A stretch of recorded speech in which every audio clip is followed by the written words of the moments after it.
On n'est pas des neuneux. Hein. On connaît le monde. Donc ça n'a rien à voir avec isolationnisme. Souveraineté, c'est la capacité. La fin de la naïveté peut-être aussi. C'est d'abord la fin de la naïveté, ça c'est sûr, mais c'est surtout la capacité de maîtriser son destin en toutes circonstances. Et le en toutes circonstances est important. C'est important parce que précisément, la mondialisation telle que l'on a connue, dans un monde qui était ouvert et qui a bien fonctionné, bien aujourd'hui on voit que les dépendances qu'elle a créées peuvent être utilisées au fur et à mesure de l'évolution des évolutions géopolitiques, et Dieu sait qu'elles sont violentes ces temps-ci et que ça va continuer, peuvent être utilisées comme des armes hybrides.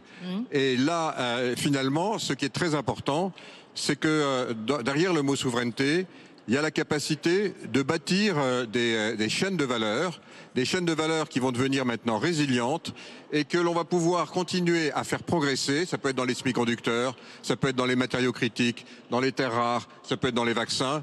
Quelles que soient les évolutions géopolitiques, par un mot, un terme que je vais utiliser qui est très important, rapport de force. Et ce rapport de force, ce qui va nous permettre de l'utiliser, c'est la force et la puissance du marché intérieur. Thierry Breton, s'il y avait deux domaines dans lesquels